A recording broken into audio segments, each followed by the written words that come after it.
Gemeente, ek groet julle vanoggend in die naam van Jesus Christus, ons Here. Hemelse Vader, baie dankie vir die voorreg wat ons het om vanoggend hier te wees.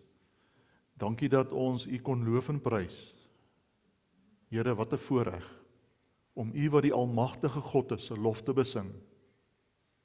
Ons raak soms so vasgevang in die wêreld rondom ons, dat ons vergeet van die almag en vergeet van die grootheid. Dankie dat ons mekaar vanoggend deur ons sang en musiek opnuut daaraan kan herinner. U is almagtig. U is die bron van liefde. U is ons Vader en ons God. En daarom aanbid ons U. Here, en as ons nou die Bybel oopmaak, vra ons dat U hierdie woorde, hierdie ou woorde, vir ons helder sal maak, sodat ons sal hoor en anders sal gaan leef in die wêreld daar buite. Dit bid ek in Jesus Christus se naam. Amen. Ons maak ons Bybels oop by Johannes 6. Johannes 6 en ons gaan saam lees van vers 60 tot 70. Johannes 6 vers 60 tot 70. Die opskrif van die gedeelte: twyfel onder Jesus se disippels. Twyfel onder Jesus se disippels. Ek lees uit die 2020 vertaling. Hier in hierdie Bybel is dit op bladsy 116. Baie van sy disippels het, toe hulle dit hoor, gesê: hierdie woord is erg. Wie kan daarna luister? Maar Jesus, innerlik bewus daarvan dat sy disippels hieroor mor, het vir hulle gesê: gee dit julle aanstoot. Wat dan as julle die seun van die mens sou sien opvaar na waar hy voorheen was? Dit is die gees wat lewend maak. Die vlees is van geen nut nie. Die woorde wat ek tot julle gespreek het, is gees en is lewe. Maar daar is sommige van julle wat nie glo nie. Jesus het immers van die begin af geweet wie dit is, wie nie glo nie, en wie hom sou verraai. Verder het hy gesê: daarom het ek vir julle gesê, niemand kan na my toe kom, as dit nie deur die Vader aan hom gegee is nie. Hieroor het baie van sy disippels teruggedraai, en nie meer saam met hom rondgegaan nie. Daarop het Jesus vir die 12 gesê: julle wil tog seker nie ook weggaan nie? Simon Petrus het hom geantwoord: Here, na wie toe sal ons gaan? U het woorde van die ewige lewe, en ons glo en ons weet dat U die Heilige van God is. Jesus het hom geantwoord: het ek nie julle 12 uitgekies nie? En tog is een van julle die duiwel. Hy het Judas, die seun van Simon Iskariot, bedoel, want hy sou hom uitlewer, hy wat een van die 12 was. Ons lees net tot sover vanoggend. Hierdie hele gedeelte is ons fokus vir die prediking. Ons is besig met ons Pinksterreeks. En ons het 2 weke gelede begin met die tema: my enigste troos in hierdie lewe. Verlede week het dit gegaan oor my enigste troos in sterwe, my enigste troos in die dood. Vandag, ek behoort aan die Here Jesus Christus. Ek behoort aan die Here Jesus Christus. Volgende Sondag, Jorrie aan die woord, hy pas my op, en die 8ste Junie vier ons Pinksterfees. Ek leef met hoofletters onder beheer van die Heilige Gees. Dis tema vanoggend: ek behoort aan die Here Jesus Christus. As 'n mens mooi deur die temas kyk, dan sal jy sien daar's 2 woorde wat 'n mens nogal opvang, wat 'n mens se oog nogal vang. Dis die woord troos en die woord behoort. En dis nie sonder rede nie, want troos gebeur wanneer 'n mens behoort. En vir ons as gelowiges gaan dit daaroor om aan Jesus Christus te behoort. Om aan Jesus Christus te behoort. Daarom my troos in lewe is as ek aan Jesus Christus behoort. My troos in sterwe is wanneer ek aan Jesus Christus behoort. Daarom die vraag vanoggend: behoort jy aan die Here Jesus Christus? Behoort jy aan die Here Jesus Christus? En dit is 'n baie, baie belangrike vraag. Want jy kan nie aanspraak maak op die troos van die Here Jesus Christus as jy nie aan hom behoort nie. Behoort jy aan hom? Dalk 'n dom vraag om vir julle te vra. Maar die feit dat jy vanoggend hier sit, die feit dat jy moeite doen om kerk toe te kom, die feit dat jy deel is van 'n gemeente, dit behoort dit ons eintlik alles te sê, nie waar nie. Dis amper vanselfsprekend. Of is dit? Of is dit? In ons land is daar op die oomblik 83,5% mense wat sê dat hulle self met die Christelike godsdiens assosieer. Wat hulle self Christene sou noem as jy vir hulle vra. Maar is assosieer behoort? Ek dink nie so nie. Ek dink dit is iets heel anders. Assosieer is anders as behoort en ek wil dit vanoggend met 'n voorbeeld uit die sportwêreld illustreer. Op daai foto is daar twee mense of 'n groep mense en een persoon wat baie belangrik is. Dis 'n foto van Cheslin Kolbe, die rugbyspeler en 'n klomp ondersteuners. Kolbe wat gekap is, om die woord te gebruik. Wat 'n Springbok is, wat vir die span speel en ondersteuners. En ek wil vanoggend waag om te sê dat die ware Springbok in daai foto is net een. En dis Cheslin Kolbe. Die res is mense wat hulle self met die Springbokke assosieer. Dis mense wat die moeite doen om paviljoen toe te gaan, wat hysteries en passievol op die paviljoene sit, wat skree en te kere gaan. Maar hulle is nie in die wedstryd nie. Dit voel partykeer so. Hulle dink partykeer so. Maar hulle is nie daar nie. Wat meer is, hulle tree op volgens hulle eie reëls. Hulle besluit hoe en waar en wanneer. Kolbe behoort aan die Springbokke. Vir hom is Springbok wees nie 'n assosiasie nie. Dis 'n leefwyse. Want hy's op die veld. Hy oefen en hy spandeer energie en hy dissipline en hy ervaar pyn om daar te kan wees. Hoe is dit op die Christendom van toepassing? Wel, ek dink daar's miljoene mense in ons land wat hulle inderdaad met die Christendom assosieer. Wat die ding doen wat Christene doen. Wat deur al die rituele gaan. Wat voorgee asof hulle Christene is en dit dalk selfs goed bedoel wanneer dit hulle pas. Wel, jy kan soos 'n skerminkel leef, maar as jy begrawe word, moet daar darm 'n dominee by wees, nie waar nie. Want dis mos die Christelike manier van doen. En as jy in die huwelik bevestig word, wel, dan moet die dominee ook kom om dan net een of ander vroom woord te spreek, en dan kan ons gaan partytjie hou. Mense wat voorgee, maar wat nie in die spel is vir Christus nie. Mense wat assosieer, sonder dat hulle regtig aan Christus behoort.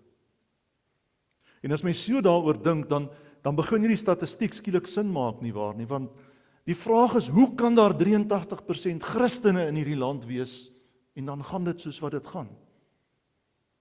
Die statistiek het ons nou verbeter, daar word nie nou net elke 19 minute iemand vermoor nie, dis nou elke 21 minute. In 'n land met 83% Christene, die korrupsie, noem dit wat jy wil, maak nie sin nie. Nie as die 83% aan Christus sou behoort nie. Maar dit maak sin as hulle self met Christus assosieer. Waarom sê ek dit vanoggend? Want vriende, om te behoort, vra meer. Om te behoort, vra meer. Dit vra oorgawe. Dit vra geloof. Dit vra iets van jouself. En om dit te verstaan wil ek 'n tree teruggee en jou daaraan herinner aan wat Jesus hier op aarde kom doen het. Miskien sit jy vanoggend en jy sê, maar ek ken dit so goed, ek weet dit so goed. En dit is reg. Maar wat 'n impak het dit op jou lewe? Jesus wat gekom het om homself as 'n losprys vir die mense te gee. Matteus 20 vers 28. Net so, Jesus sê dit self. Het die seun van die mens nie gekom om gedien te word nie, maar om te dien en sy lewe as losprys vir baie te gee. En jy weet mos wat 'n losprys beteken. Dis wanneer iemand iets gee om iemand anders vry te koop. Dis wat Jesus kom doen het. Paulus skryf in 1 Timoteus 2 vers 3 tot 6. Dis goed en reg in die oë van God ons verlosser, wat wil hê dat alle mense verlos word en tot kennis van die waarheid kom. Want daar is een God en een middelaar tussen God en die mense, die mens Christus Jesus, wat homself as losprys vir almal gegee het, tot getuienis op die bestemde tyd. Hoor jy mooi? Christus wat na die wêreld gekom het as 'n offer. Christus wat gekom het om die losprys vir die ganse mensdom te wees. Wat gekom het om te kom heel maak wat sonde verwoes het. Wat gekom het om heling te bring en herstel te bring. Wat gekom het om die verhouding tussen mense en God te kom herstel. Wat gekom het as 'n teken van God se liefde. Die Vader se aanbod om redding en heil vir jou en vir my. Skrywer van die Hebreërbrief skryf in Hebreërs 9 vers 26. Maar nou, by die volheid van die tye, het hy eens en vir altyd verskyn om met sy offer die sonde tersyde te stel. Wow! Dit wat in Genesis begin het. Die chaos wat op hierdie aarde uitgebreek het en losgebreek het na Adam en Eva se sondeval, het Jesus kom regmaak. Het Jesus kom regmaak. Hy het die mag van die sonde, die mag van die bose tersyde kom stel. Iemand sê dit so mooi. Hy het die bose kom ontmagtig. En as dit waar is, dan weer klink die woorde van Johannes 3 vers 16 mos in 'n mens se gedagtes nie waar nie. God wat die wêreld so lief gehad het, dat hy sy unieke seun gegee het, sy eie seun gegee het. God wat die losprys gegee het, ter wille van jou en van my, sodat ons nie verlore moet gaan nie, maar die ewige lewe sal hê. Christus se koms na hierdie wêreld was die Vader se geskenk van genade. 'n hemelse geskenk vir jou en vir my. Vriende, in die kloof wat die mag van die bose tussen die mensdom en God kom maak het die Vader die kruis kom plant en sy seun aan die kruis laat sterf. Vir alle mense. En miskien is dit die rede hoekom so baie mense sê, maar ons assosieer ons daarmee. Dit klink na 'n goeie storie, dit klink na 'n goeie verhaal, dis iets waarmee ek myself kan vereenselwig. Maar assosieer is nie goed genoeg nie. Assosieer is nie goed genoeg nie. Om net op die paviljoen te sit, is nie goed genoeg nie. Hierdie geskenk van genade moet jy en ek aanvaar. Moet ons vir onsself toeëien. Moet ons deel maak van ons eie lewens.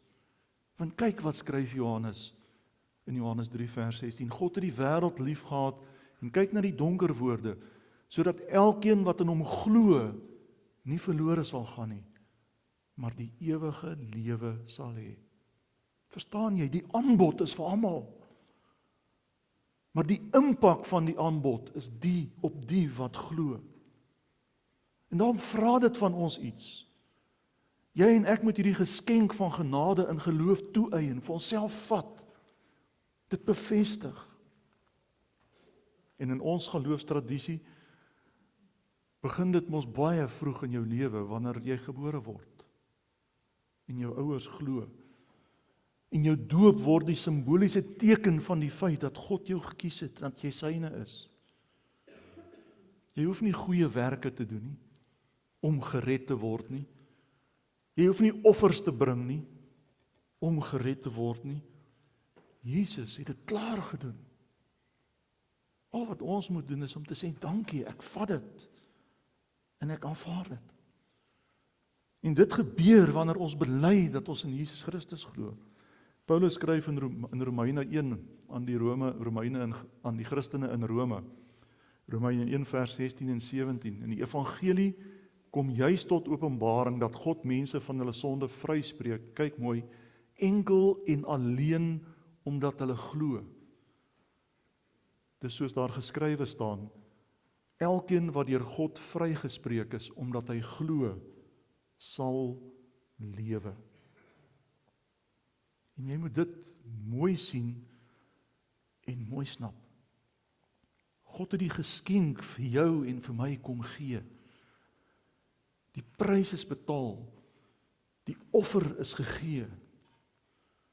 Al wat jy en ek hoef te doen is om te sê, dankie Here, ek aanvaar dit in geloof.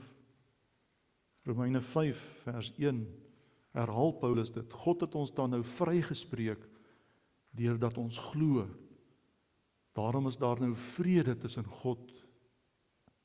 tussen ons en God, deur ons Here Jesus Christus. Dis 'n wonderwerk, nie waar nie? Van vyandskap na vrede, van assosieer na behoort. En dis daarvan wat jou doop 'n teken was. God se aanbod om genade. En iewers op jou lewensreis het jy mos daarop geantwoord, nie waar nie? Daardie oomblik, daardie keer toe jy bewus geword het van God se genade. Toe jy belydenis van geloof afgelê het, baie van julle is nog voorgestel en aangeneem, as bevestiging van die feit dat jy in Jesus Christus glo. Dat jy die geskenk gevat het. In my eie lewe het dit so in graad 10, standaard 8 gebeur, iewers daar langs die see op die Wongo. Ek het nie sterre gesien en omgeval en allerlei goed ervaar nie. Ek het net stil bewus geword van die feit dat God met my besig is. Ek het net geweet, ek glo in Jesus Christus se verlossing. Ek weet net vandag, ek het daar, ek kan nie eens die dag onthou nie, maar ek weet waar dit was. Ek het daar, het ek hierdie offer van genade myne gemaak. En vir die Vader daarvoor dankie gesê. En ek is doodseker, jy ook, iewers op jou lewensreis, het dit met jou gebeur. Onthou jy dit nog? Onthou jy dit nog? Ons bely dat ons in Jesus Christus glo. En as ons dit sê, dan sê ons daarmee dat ons aan 'n ander eienaar behoort. Johannes skryf in Johannes 1 vers 11 tot 12, hy het gekom na wat syne was, en tog het sy eie mense hom nie aanvaar nie. En kyk mooi wat staan in vers 12, almal wat hom aanvaar het hy die reg gegee om kinders van God te word. Hulle wat in sy naam glo. Sien jy mooi wat daar staan? Jy het die reg om 'n kind van God te wees. Jy behoort aan God. As jy vanoggend kan sê, ek glo met my hele hart. Dis waaroor Petrus, of waaroor Johannes in Johannes 6 skryf. Johannes 6 vers 66 tot 69 het hy dit so mooi gesê. Die gedeelte wat ons saam gelees het, is Jesus besig om sy disippels te leer en te vertel waarom hy hier is en wat hy hier kom doen het. En ek kan myself voorstel hoe opgewonde hy was om hierdie nuus, hierdie goeie nuus met hulle te deel. En dan is die reaksie maar vrot. Dan is die reaksie maar vrot. Want daar's 'n groot groep mense wat saam met Jesus loop. Die 12 disippels is daar, maar daar's ook ander disippels wat agter hierdie rabbi aanstap. En wanneer hulle hoor wat hy sê, lees ons, het hulle omgedraai en huis toe gegaan. Hieroor, vers 66, het baie van sy disippels omgedraai en huis toe gegaan en nie meer saam met hom gegaan nie. En dan vra Jesus vir hulle in vers 67 vir die 12, wil julle nie ook weggaan nie? En dan hierdie aangrypende belydenis van Petrus in vers 68. Here, na wie toe sal ons gaan? U het die woorde wat die ewige lewe gee. En ons glo vas en ons weet dat u die heilige van God is. Lees dit weer saam met my. Here, na wie toe sal ons gaan? U het die woorde wat die ewige lewe gee. En ons glo vas en ons weet dat u die heilige van God is. Vriende, dis die belydenis van iemand wat behoort het. Wat behoort het. Wat die keuse gemaak het. Wat die offer aanvaar het. Wat in Jesus Christus as die Seun van God geglo het. Later in sy lewe, so omtrent tussen 64 en 68 na Christus, is hy in die tyd van Nero in Rome gekruisig. En het hy gesê, moet my asseblief nie regop kruisig nie, kruisig my onderste bo. So lei die legende, want ek is nie werd om soos Jesus gekruisig te word nie. Ek is nie werd om soos hy gekruisig te word nie. Dis iemand wat die troos van Jesus Christus in sy lewe behoort het, ervaar het. Dis iemand wat beleef het dat hy aan Jesus Christus behoort. Dis iemand wat daarvan kon getuig. Net soos Paulus. Romeine 14 vers 7 tot 8. Niemand van ons leef vir onsself nie. En niemand sterf vir onsself nie. As ons lewe, leef ons tot eer van die Here. En as ons sterf, sterf ons tot eer van die Here. Of ons dan leef en of ons sterf. Ons behoort aan die Here.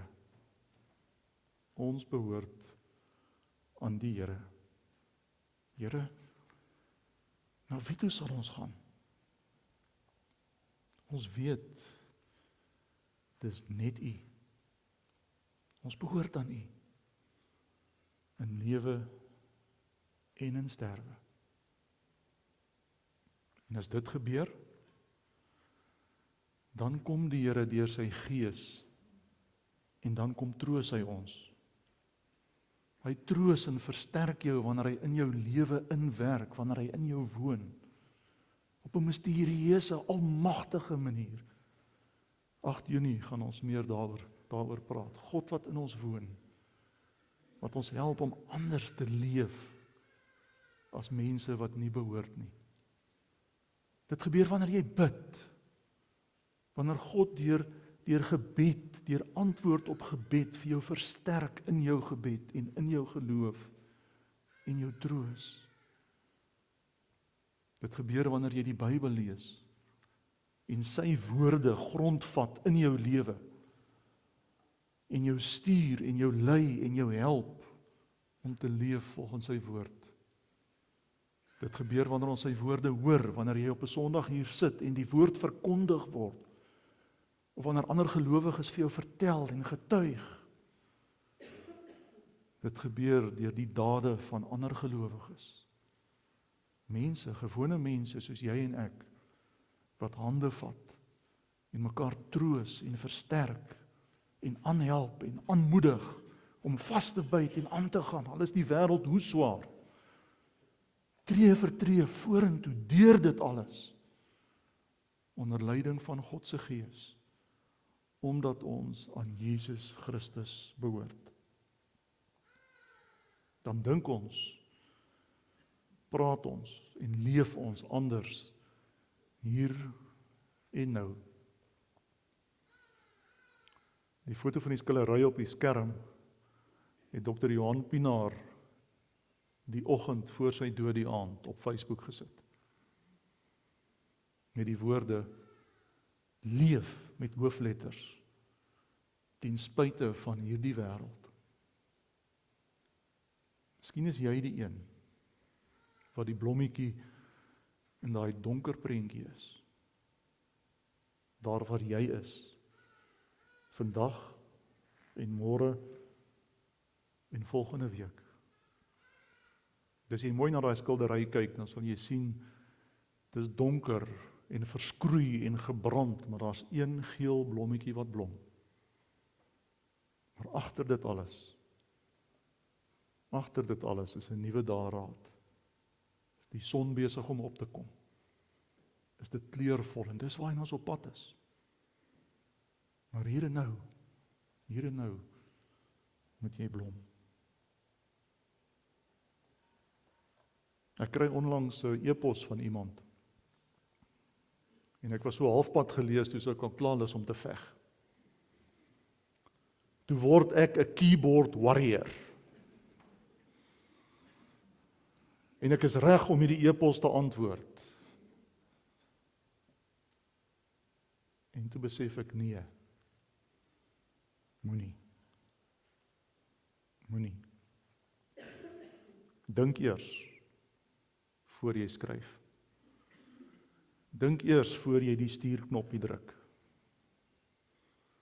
En in die woorde van 'n bekende teoloog, doop jou woorde in die bloed van Jesus Christus. En toe gebeur daar iets vreemds. Toe verdwyn die woorde wat ek wou skryf. En ek stuur nooit die e-pos terug nie. Waarom sê ek dit vanoggend vir julle? Omdat ek so oulik is? Verseker nie, julle kan my goeie vrou gaan vra. En as julle mooi kyk, is daar nie 'n strale kransie bokant my kop nie, en as ons nou teedering kan jy kom voel, daar's ook nie knoppe waar daar vlekkies uitkom nie. Maar ek sê dit vir jou om vir jou te sê, die Here gebruik gewone mense onder leiding van sy Gees om hier 'n verskil te maak. En partykeer is dit om nie te reageer nie. Om nie te skryf nie, om nie te sê nie, om nie te praat nie oor dit wat ander mense sê. Dis ook waar van jou. Jy moet net bewus word daarvan. Ek sluit af.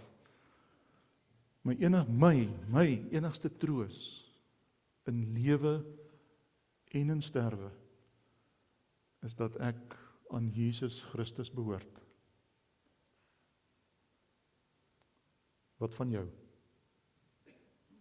Wat van jou? Here Jesus, baie dankie dat U na hierdie wêreld gekom het om die groot offer van die Vader aan elkeen van ons te wees. Dankie dat ons met hierdie woorde kon bevestig dat ons in U glo. Dat ons hierdie offer vir onsself toegeëien het. Dat ons troos in U is. En dat ons so wil gaan leef. Dankie dat ons weet dat ons glo in U, Vader, Seun en Heilige Gees.